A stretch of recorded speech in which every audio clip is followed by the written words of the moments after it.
안녕하세요. 주토피아 채널의 제이입니다. 오늘은 이번 주 미국 증시 시황을 간단히 업데이트하고 금리 인하, 물가 반등, 그리고 인플레이션의 순서에 대해서 정리를 해보겠습니다. 먼저 주의사항으로는 본 영상은 주기적 자산배분 투자 전략에 따른 2024년 2월의 자산배분 비중 전략을 다루고 있는 영상이고요. 각 자산들의 방향성에 중점을 두고 전략적인 분석을 하는 거고 마켓 타이밍에 초점을 두고 있지 않습니다. 따라서 자산배분이 아닌 트레이딩 매매에 활용하지 마시기를 당부드리고요. 영상에서 다루지 않은 기본적인 경제지표나 뉴스는 숙지하고 있는 상황으로 가정하고 제가 중요하게 생각하는 포인트만 집중적으로 말씀드리도록 하겠습니다. 먼저 CNN 공포탐욕지수 2월 16일 기준으로 알아보면 극단적 탐욕에 해당되는 77점을 기록하고 있고, 공포탐욕지수의 추세를 중요하게 생각하는데요. 2022년 주가 저점과 SVB 파산의 저점을 이은 추세선을 지지하면서 2023년 상반기 반등장이 시작됐었는데 4달 정도 반등했었고요. 여기 색깔로 보이는 칸이 하나가 한 달 정도가 돼요. 4달 반등했다가 8월 1일에 미국의 신용등급 강등 소식이 이어지면서 공포탐욕지수가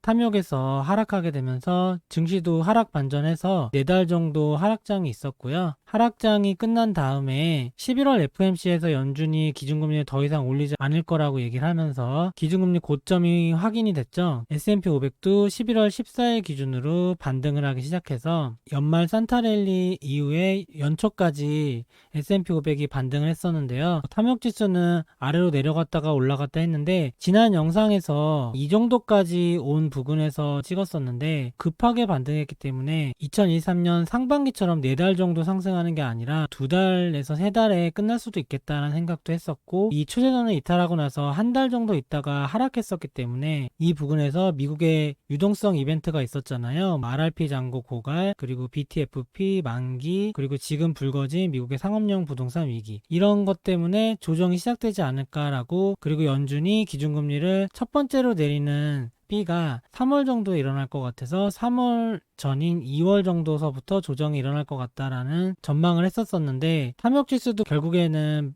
여기서 더 하락하지 않고 극단적 탐욕으로 다시 올라왔고요. 그리고 1월 FNC에서 연준이 3월 금리 인하를 거의 하지 않을 것처럼 얘기했고, 뭐 5, 6월 정도에 할 수 있다고 얘기했잖아요. 그래서 첫 번째 금리 인하 B의 시기가 5, 6월 정도로 현재 미뤄진 상황이고, 거기에 따라서 조정의 기간도 조금 더 미뤄진 것 같고요. 그래서 공포탐욕지수 상으로 바로 하락하는 게 아닌 상승장을 이어가는 모습이 됐고, 공교롭게도 지금 전 상승장과 비슷하게 4달 정도 유지가 되고 있는데, 만약에 공포탐욕지수가 이 파란 추세선을 이탈하는 순간에는 어떤 이벤트가 발생한다면 S&P 500에 조정이 있을 수 있다고 생각은 하고 있고요. 하지만 첫 번째 금리 인하가 언제인지 현재로서 확인된 게 없기 때문에 지금은 이 정도까지 분석을 할 수 있을 것 같고요. 주기적 자산배분 비중 전략에서 왼쪽에 있는 그림은 연준의 기준금리 위치와 방향을 나타내는 코스톤의 달걀 그림이고, 저는 자산배분 투자할 때 코스톤의 달걀을 투자의 나침판으로 이용해서 투자하고 있거든요. 기준금리 고점 A는 지난 사이클에서는 2018년 12월이었고 이번 사이클에서는 2023년 8월, 7월 FMC가 고점이 됐죠. 11월 FMC에서 A를 확정 지어줬고 A에서 B 구간이라는 게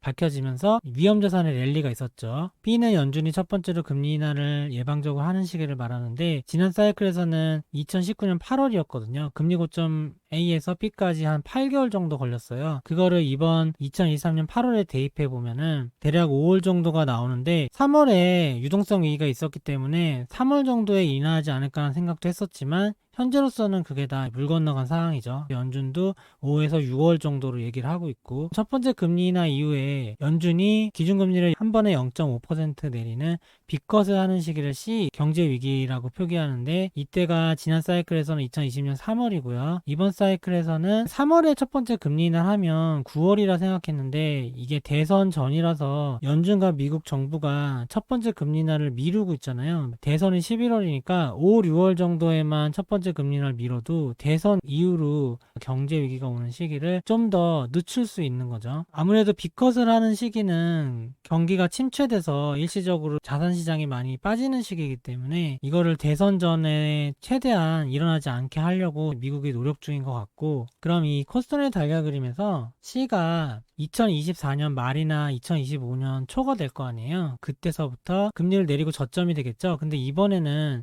점도표에서도 보신 것처럼 금리를 0.25%씩 3번에서 4번 정도밖에 내릴 여유가 없잖아요. 인플레이션 때문에. 그래서 금리 저점이 되게 빠르게 다가오겠죠. 금리 저점 이후에는 다시 인플레이션의 진행 상황에 따라서 물가가 많이 오르면 어쩔 수 없이 2022년처럼 물가에 끌려다니면서 연준이 기준금리를 급하게 올리는 상황이 되고, 2022년 같은 금리 인상 사이클이 2025년 이후에 일어날 수가 있는데요. 왼쪽에 있는 코스토네 달걀 그림은 디플레이션 금리 사이클, 그러니까 지난 40년간 미국의 기준금리가 추세적으로 내려왔던 시기잖아요. 근데 지금은 2020년에 코로나 이후에 양적 완화와 제로금리로 돈을 너무 많이 풀어서 인플레이션 금리 사이클로 전환이 됐고, 현재는 연준의 기준금리가 이 코스토네 달걀이 한 바퀴씩 돌 때마다 높아지는 상황에 왔거든요.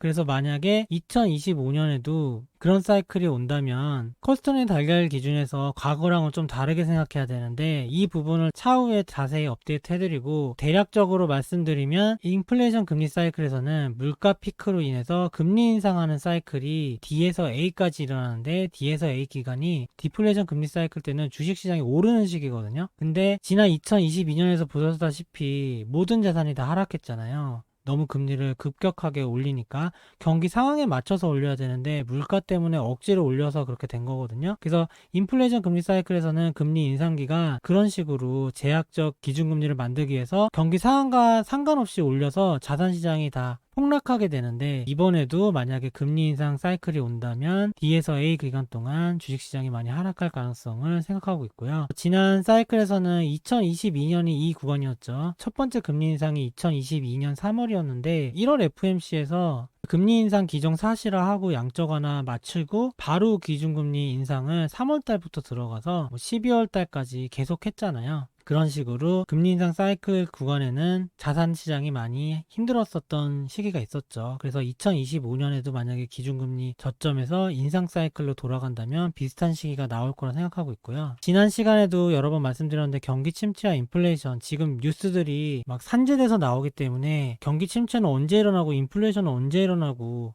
그런 거에 대해서 정리가 필요하실 텐데, 이번에 정리를 해드리면 연준이 1월 FOMC에서 물가에 좀 더 방점을 두고 얘기를 하니까 미국 증시가 떨어졌죠. 그리고 CPI 지수가 조금 높게 발표되니까 미국 증시 떨어졌죠. 그리고 이번에 PPI 지수가 높게 발표되니까 미국 증시 떨어지고 비트코인이나 금은 좀 올랐죠. 그런 식으로 현재는 물가가 되게 중요한 시기라고 할 수 있는데, 인플레이션의 위기 때문에 그렇게 반응을 하는 거고요. 경기 침체는 그럼 언제 오냐? 경기 침체 온다고 여러 가지 증거들이 많잖아요. 장단기 금리 역전, 회복서부터 시작해서 실업률 증가도 있고 경기 선행 지수도 계속 경기 침체를 가리키고 있고, 왼쪽에 있는 그림은 2020년에 S&P 500의 그래프거든요. 이때 코로나 위기가 경제 위기 C였죠. 코로나 위기 때 크게 하락했다가 다시 반등하는데 전고점 돌파를 대략 8월 정도에 하고 그 다음에 상승장을 이어갔죠. 저는 이번에 2024년이 2020년과 2021년을 합친 거라고 생각하거든요. 예전에 코로나 위기처럼 이렇게 하락한 장이 연준의 첫 번째 금리 인하 전후의 조정장일 것 같고요. 조정했다가 대선이 여기 11월 5일이거든요. 대선 이전까지 전고점 근처까지 다시 주식을 올려놓고 당분간은 좀 더 오를 수 있을 거예요. 대선 후에도. 근데 그 이후에는 물가가 다시 자극되면서 아무래도 이때쯤에 금리를 많이 낮추고 경기를 부양해서 그 후폭풍이 오는 거죠. 그래서 2025년에는 금리 인상 사이클이 오면서 주식시장이 다시 하락할 가능성을 현재 보고 있고요. 여기는 그림상에서 3월 중순 정도가 경제 위기였잖아요. B를 여기다 써놨지만 3월에서 4월에 꼭 일어난다는 게 아니라 현재 연준은 5, 6월이라고 얘기를 하고 있고, 다만 경계 상황에 따라서 NICB를 비롯한 미국 상업용 부동산 위기가 걷잡을 수 없이 커져서 연준이 컨트롤하기 힘들면 당연히 금리 인하 당겨질 수도 있어요. 근데 지금은 정확한 시기는 모르기 때문에 대략적으로 흐름의 순서만 알려드리면 될 것 같고요. 오른쪽의 그래프는, 요 왼쪽은 1970년대 S&P 500 그래프고 오른쪽은 현재 S&P 500 그래프거든요. 있거든요. 1970년대에 이렇게 1969년까지 10년의 상승장에 S&P 500이 올랐었고, 그 다음에 물가가 1차 피크가 있었어요. 1차로 인플레이션이 온 다음에 69년에서 71년까지 1차 물가 상승으로 인한 주식시장 하락이 있었고요. 그리고 다시 반등을 했는데 이때 물가가 좀 잡혔었어요. 잡혀서 연준이 금리를 내려주고 그랬거든요. 그러면서 다시 주식시장이 올라갔고요. 74년까지 올라갔었는데 74년 이후에 다시 한번 물가의 2차 피크가 오면서 크게 하락했고, 이때는 전에 1차 하락보다 더 큰 50%의 하락을 했었어요. 그래서 이번에도 이건 현재 S&P 500 그래프인데 2021년까지 상승, 2022년에 1차 피크 주식시장 하락, 그리고 2023년 회복하고 전고점 근처까지 갔죠. 2024년에는 전고점 돌파 및 대선 사이클로 인해서 조금 더 상승하는 거, 중간에 이렇게 조정은 있고, 그 다음에 올랐다가 고점을 찍은 다음에 이제 경제위기 C가 오는 거예요. 연준의 B건. 경제가 뭔가 터져서 연준이 통화정책으로 재정부양을 하는 거죠. 그러면 금리를 내리면서 이렇게 마지막에는 위기의 클라이막스가 해소되면서 그 다음부터는 원래 경제가 다시 한번 반등하고 금리 인상 사이클이 되면서 경기 회복과 호황을 거쳐서 이렇게 상승하는 게 정상이거든요. 추세선 상으로도 그런 느낌을 보일 거예요. 근데 여기서부터 다시 미국의 재정정책으로 인한 경기 부양과 연준의 통화정책 완화의 부작용으로 물가가 다시 상승하면서 물가의 2차 상승이 오고, 2025년 이후 어느 순간부터는 다시 2차 하락이 있을 수 있다. 만약에 이렇게 되면 1970년대와 비슷한 역사가 될 수 있는데, 과연 반복될 것인지 아닌지 정확하게 미래는 알 수 없지만 저는 이런 가능성도 보고 있는 거고요. 1월 FOMC에서 연준의 회의 결과 저번에 알려드렸지만, 여기서 제가 중요하게 생각하는 건 연준이 은행 시스템의 문구를 삭제하면서 은행위기나 시스템적인 위기는 연준이 다 막아낼 준비가 돼 있구나, 여기에 대해서 하나 알 수 있었고, 거기에 반응해서 주식시장이 지금 겁도 없이 계속 오르고 있는 거죠. 근데 저는 더 중요하게 생각한 게 인플레이션에 대한 경계감을 유지했었거든요. 연준은 실제로는 인플레이션을 굉장히 주시하고 있다. 왜냐하면 인플레이션은 연준이 컨트롤할 수 있는 게 아니기 때문에. 거기에 대해서 전 시간에서 공급 쇼크, 인플레이션 때문에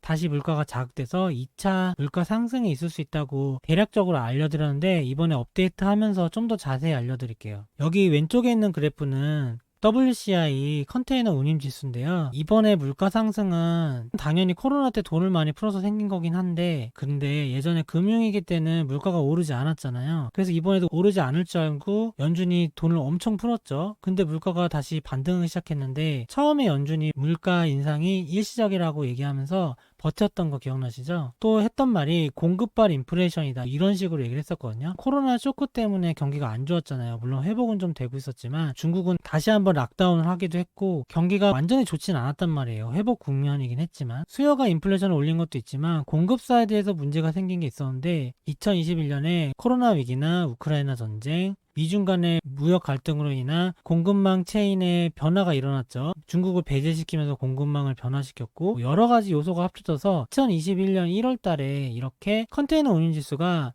거의 100% 이상 상승을 한 적이 있었거든요. 단기간에. 상승의 시기가 2021년 1월이라는 거 잘 기억해 보세요. 지금 예멘 후티 반군이 홍해 지역의 물류망을 견제하면서 컨테이너선들이 수에즈나 홍해를 거치지 못하고 아프리카를 돌아서 지금 가고 있잖아요. 전쟁도 우크라이나 전쟁이 있었는데 지금은 중동 전쟁이 추가로 일어나고 있죠. 가장 큰 트리거는 예멘 후티 반군의 무역 공급망의 봉쇄죠. 2024년 1월에 WCI 컨테이너 운임 지수가 140%가 올랐거든요. 이렇게 오른 적이 거의 없어요. 근데 2021년에도 이렇게 올랐다가 조금 쉬었다가 다시 한번 폭등하죠. 그래서 이렇게 피크를 찍게 됐는데, 오른쪽에 있는 그래프는 WTI 크루드 오일 월봉 그래프거든요. 유가를 보면은 과거에 한번 크게 올랐다가 계속해서 하락 추세에 있었고, 코로나 때는 마이너스 유가까지도 갔었잖아요. 그 다음에 이 큰 하락 추세를 돌파하게 된 시점이 뭐였냐면은, 공급망에 문제가 생겨서 인플레이션이 자극되면서 유가가 같이 오른 적이 있었거든요.